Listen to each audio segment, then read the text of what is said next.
Well, after all these months of hard work, Shirley is now fully complete.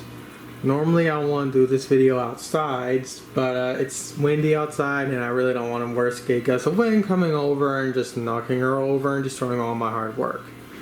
And unfortunately I have to contend with this also to try and reduce this from happening, so yeah. Like I said before, I'm an amateur at this stuff and I don't have the proper video equipment to record a decent video other than this Panasonic camcorder that I'm recording with right now. So I'm going to try my best, but again, I'm a one-man camera crew. But with that said, Shirley is now finally complete, as you can tell. I'm still mulling over if I want to spray paint these little white base pieces here that are holding her feet down matte black like I did with the base. The only reason why I haven't done that yet is because I have to mask all this area off, and I don't know how to properly do it in a way to where when I go to pull the masking tape off, I don't pull off the actual paper and whatnot also. I'll probably eventually figure out a way down the road, but for right now I'm going to leave it as is because it kind of gives you a visual idea of what actually has to go in to make sure the feet actually don't collapse under the weight and whatnot, and how I actually made sure she can stand upright. Especially considering you can see how much reinforcements I had to do to this foot here to make sure she stays put and also doesn't fall forward or backwards. But yeah, she's fully complete. And of course I also have Min May and Freya out here to give you a size comparison of how tall they are. And Shirley is a tall girl in the anime itself, so heights are pretty much exact. The only thing that's not corrected, or the only thing that's different about them is the bases thicknesses. But other than that, their heights are exact to what they need to be in real life. So whatnot. So of course I got the little floof here done. This actually took a while to put together. It wasn't that difficult though. It's just a lot of big pieces for a little floof area. And of course got another small little floof piece here. The hard parts were, of course, her face, the front of her hair. The back of her hair was mostly just tedious because it's just a bunch of big pieces. And it's just a lot of big pieces of paper I have to fold and hot glue together. One of the really hard parts were this earring. Of course, this is all made out of paper. I initially thought I was actually going to buy a prop version of her earring, but those prop versions were a bit too big and they're also really expensive. So I decided to buckle down and build this thing out of paper. This took a good couple hours to put together, and then at least another hour or two to actually string the string onto the thing, so it can actually act like an actual earring instead of just being a static object. And of course, same thing with her necklace here. Granted, I actually used some beads from Amazon. The only part of the necklace I built was a little pendant right here that's at the bottom. And the only thing that's wrong with this necklace is this silver bead right here. The silver bead is actually supposed to be gold, like the back and sides of the pendant here. But overall, it still looks just fine, and I'm very happy with how both the earring and the necklace came out. And of course, just like all the other figures I built, she does have an internal superstructure like I will show off later. But I also want to show a little bit later of how I actually built or how I made it so so her big old floof piece right here can actually stay up and whatnot. But I need to see if there's anything else I want to go over before I go over that. Or I just want to do a general just pan view or whatever you call it. So let's see. Did I cut myself? Shirley gave me a paper cut. And of course, here's the back end. You can actually see the amount of freaking paper that went into her hair and whatnot. And of course, then I got this big old floof piece that took a couple days to build. And of course, back here you can see the controls for my Bluetooth speaker. I'm actually using speakers from my dead surround sound system so I can actually have a decent audio solution. So give me a second and I will reset Shirley and come back. So as stated, Shirley does have a Bluetooth system inside her, so I might as well show how loud it gets.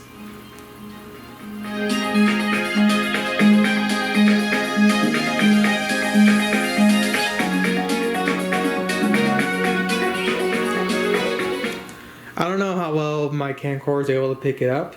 It gets decently loud, but of course I'm playing just the standard idle music for using Macross. If I'm actually playing an actual music file from my phone, it can get relatively louder. And while I'm at it, I'm also going to say that I am also mulling over of actually getting a proper amplifier to actually run those speakers, because again, those speakers are the speakers in this thing are from a surround sound system. So I know I can look up, I know I can probably watch a DIY Perks video, because he did a whole video on a very powerful DIY Bluetooth speaker system. And if I can figure out the amp he used, I can put that inside here, and these speakers can get crazy loud. But as you can also tell, I added in some LEDs. I'm actually going to show how these work towards the end of the video. And that's because it's still daytime, and I want to show the lighting solution for Shirley. Granted, it's not much, but it's fairly interesting how I actually set up the lighting solution for Shirley, which again, I'll go into more detail at the end of the video. But as you can also tell, whenever I do these YouTube Macross figures and whatnot, I tend to also have them have the actual physical outfit on YouTube Macross while I'm doing these. But obviously I don't have the one for Shirley. But I do have the one for Ronka, so whenever I do build Ronka's crossover outfit, I'll be able to actually have her up. So it kind of sucks I don't have the outfit for Shirley, but what you gonna do? So I guess now what I'll do is I'll show the part. I'll actually now show how she breaks apart and all the reinforcements and how I attach this thing and whatnot and everything else. So give me a second to set my camera up. Alright, so as I said before, I'm a one-man camera crew, so don't expect much. And also get ready to see my ugly self. So like I said, when it comes to Shirley and breaking her down and whatnot for taking her to a convention, which isn't going to happen this year, hopefully next year, and also for storing purposes, she needs to be able to break apart and whatnot, so might as well show you how that goes together, or at least how she busts apart.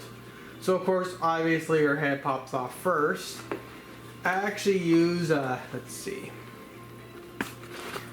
I actually use this little pole here. Alright, give me a second. Of course, it's just a standard pole that locks into a PVC pipe in the neck. And I actually use this part for neck right here as a locking key to make sure it doesn't move around and whatnot. And of course, I can't really spin it around and show it on camera. But behind, give me a second. But behind here is just a gob of hot glue holding this thing, keeping its structure. I might eventually also go in there and add a little bit of a popsicle stick to make sure it really holds down, but I haven't had any issues. So give me a second, let me put her head down somewhere safe. And move on to the upper portion of her body, which is again her chest and whatnot. So when it comes to her chest, I was actually mulling over how exactly do I want to attach this to the body so I can stop it from going side to side and whatnot. I figured out, I went through a lot of ideas, and I eventually came up with this very simple solution. I have a little pole, give me a second. I have this main pole here that goes into this little PVC pipe right there, and then I have this little piece here, which is basically just a little key that keys into a little structure right in here that's in the base that actually stops the upper portion of her body from swaying left to right. So let me go put this in a safe place and come back.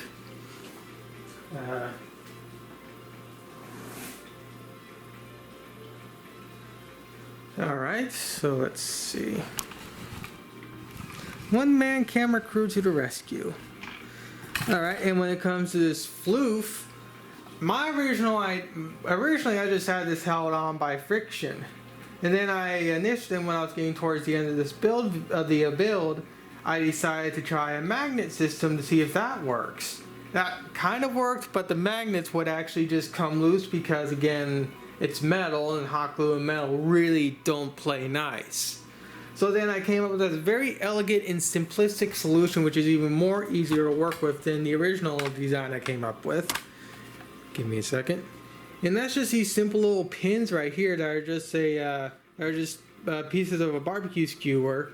And of course these are top pieces here, and the reason why I have all this here, so these barbecue skewers are staying nice and straight in the little holes that are holding this piece on. So if I go like so, and let's see, you can see one of them right here. If I can move the camera up, you can see both pins here. They correspond with two holes right here at the bottom of the base. And of course I have all this covered up that way, so all this is nice and reinforced and whatnot, so it doesn't break off. So give me a second, let me put this somewhere.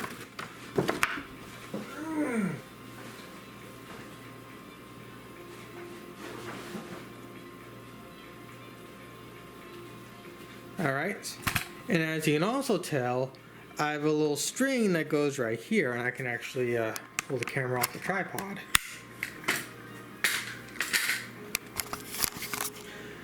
I have a piece of string going right into here, and that's to stop Shirley from going forward. And of course, I have this piece here to stop her from going backwards. Since most of the weight is actually being rested onto this part of the body and not this, I don't have to put too much work into this like I do with this section here. So when it comes to the actual string, let me get this to spin over. I just have a small little groove attached right here, and this popsicle stick goes into both sides of this, and it allows it to just stay put and whatnot. So let me actually put the camera back on the tripod and actually show you how the feet actually connect to the base. So let's see, how am I going to do this? So if I want to remove the upper or the leg section of Shirley, all I do is I pull this, and then I just take my foot, place it on there, grab both feet, usually by the ankles, and pull. Reason why I can do that is there's a grand total of 8 rare earth magnets inside on Shirley. 4 on the feet and 4 in the base. And you can see where the little white spots are. Those are where that's where the rare earth magnets are placed. And of course, I want to put Shirley back together. I just do that. Put this back in, and put everything back together in reverse. Which I guess I can do because I need to also have her back together for when I do the next portion of this video. So I might as well show how I put her together uncut. So let me grab everything again.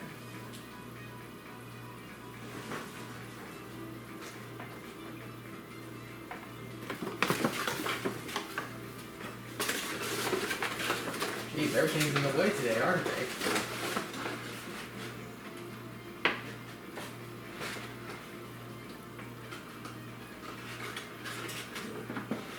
That.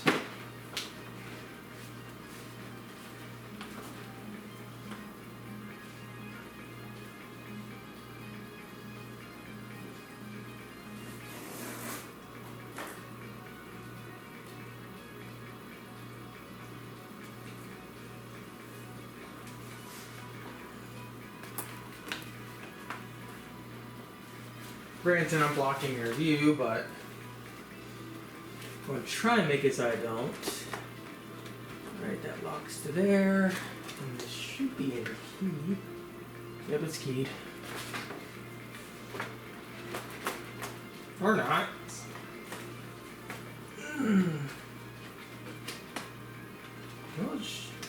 Okay, so why is it not going in? There it goes.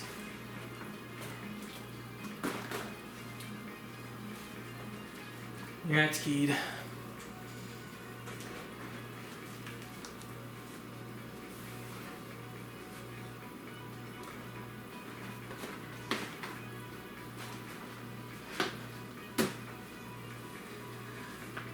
And just like that, Shirley's put together.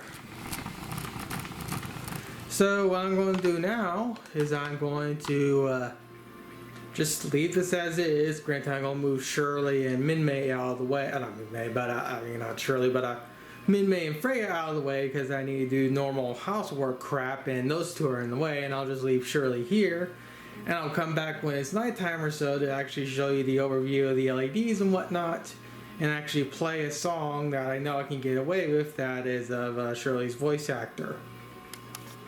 Alright, so now it's nighttime. So first thing I want to do prior to showing the LED and sound system off is I actually want to go do an overview of how I actually set up the bass for Shirley. So let me tear down Shirley and get the bass set up so I can actually show you what I did. Alright, and this is pretty much how I have the bass set up. Here I have two LED strips. I actually have a link for these LEDs off Amazon. These are, if you really want LEDs that can sync to the beat of the music, these are actually pretty good and they're only like 25 bucks. And you get a whole 16-foot roll of them. And if you know what you're doing, you can even cut them down to size to fit whatever thing you want. But this video is not about those, it's about Shirley. So let me actually spin this over so you can actually see the back end. So of course here is the motherboard for the Bluetooth controller. And with the way I have it set up is that I can easily take a look at a glance of where the power button is, the volume buttons are, or even if I want to, I can manually change the song by pressing one of these little buttons. So let me first remove this piece of tape that's actually holding the back door down. And there you can actually see the main Bluetooth amp, the battery for it, and three little wires. Two of these wires go directly to the speakers here, which again are the surround sound system. And this is a supplement wire for if I want to do hardline audio to the LEDs and whatnot. And as you can tell, here's the actual wire itself with two little resistors in here.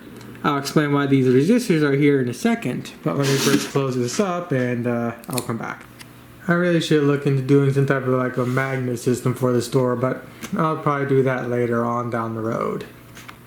So as I said, those but the LEDs, they can go off to the beat of the music. So I have two options for this. One is the hard line like I just showed, or I can use the mic that this thing originally came with. This is the actual little control board that actually runs the LEDs. And as you can tell, I put a little aux jack here where the mic used to be. And that's because I actually have the mic on this little setup right here. There's the actual mic itself. And if I want to do the mic input, all I do is I just slide into this little slot here on the bass, and now it gets a direct feed from the speakers, so it can be fairly accurate and not pick up as much background noise. But of course, at my anime conventions, I really don't want to have to rely on this. So that's why I have this hardline option. And the reason why I have these resistors here on the hardline option is to help reduce the noise that the amplifier is pushing through this little controller right here. Because if too much noise gets pushed to this controller, it basically overwhelms itself to where the LEDs are either a constant glow or they just completely turn off and refuse to respond to the music. And that is due to the fact that they're just overloaded. So here you can also see the wiring nightmare I have set up. The reason why I have it like this is because I do plan on eventually making it so I can literally unplug literally plug and unplug this thing whenever I want, so I can actually have this controller on another set of LEDs somewhere in my room, like on the back of my computer or my computer's monitor or wherever, because these are a good set of LEDs. And again, I got a 16-foot strand of these suckers. So I want to be able to use this controller for those LEDs if I'm not using it on Shirley at any given time. So let me actually bring up the... let me go get this thing plugged up and then I'll bring in the app that actually controls these LEDs and actually do a little bit more walkthrough of that. And then I'll do the whole part about the speakers. Well, I mean how the thing actually sounds as playing a full song, so give me a little bit. Oh yeah, one more thing. As of right now, these LEDs are on Shirley are being powered by the wall. Now when I actually get towards the time of my conventions reopening, I will go in there and I will shorten a lot of these cables and make this look a lot more cleaner and be a lot more easier to remove. But for right now, I'm not really worried about getting a battery pack set up for this thing and whatnot, because again, I'm not going to any conventions, so I'm not really going to be putting that much effort into this until, again, a convention starts opening up, so hopefully sometime next year. So I'm going to get everything set up. I'm going to get Shirley put back onto the base, and I'll come back. So as I said, the LEDs can be controlled via Bluetooth. So let's go to the app itself. As you can tell, I already have them labeled for the application I'm using them for, which again is Shirley. So if I go to here, hit connect, my phone is not. There we go. And as you can tell, I now have connection to the LEDs. So let me do this. And as you can tell, they now change color whenever I want them to.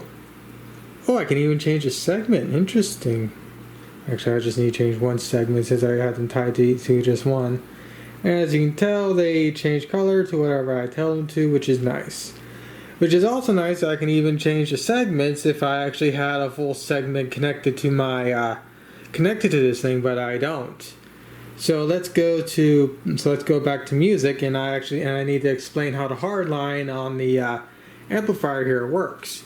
So normally if I'm using the mic and I have it connected and I have it faced directly to the speakers like I showed previously, I usually have the mic sensitivity to about here. But since I'm doing hardline, I need to have the mic at the lowest sensitivity I can go. That way so I don't blow out the controller on for lights and whatnot. Now right now the resistors I have on the lights is about a 2 to 3 volt resistor. What I need is I most likely need a 1/2 volt to 1.5 volt resistor. That way, so when I go full volume, as you'll see later on in this part of the video, you'll notice that the LED just stay a constant gold. But if I had two resistors that are of a lower value or higher value, or however you say it, I'll be able to crank the volume up a lot more higher and still have the LEDs actually responding the way they need. So let me get everything all set up and make sure everything's in working order, and then I'll come back and actually show you how the LEDs work and how it actually sounds.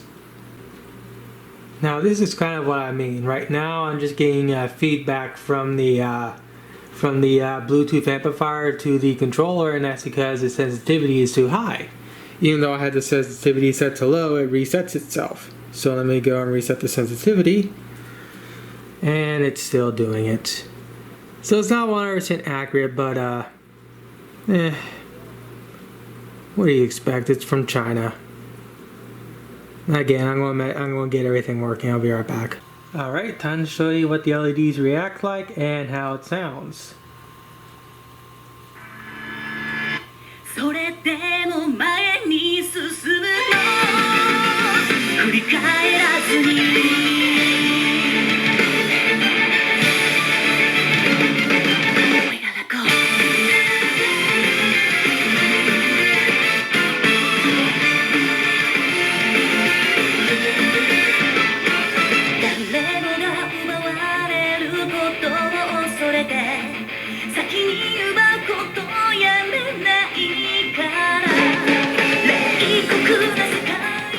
As you can tell, as I lower the volume, the LEDs become a lot more reactive.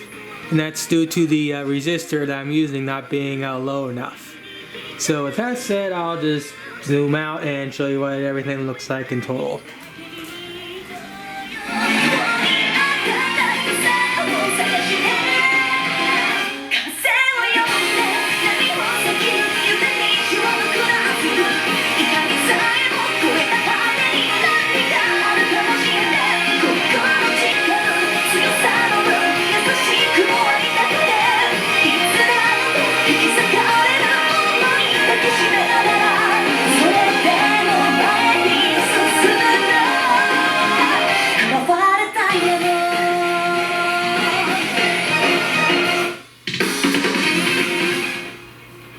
And of course, if I wanted to, I can also change the coloring of the LEDs when they change to the beat or to the beat of the music. But of course, since Shirley's hair is blonde, I decided to go for a blondish color too. And I actually don't know what Shirley's actual color is, like I do with Frey Frey and Minmay.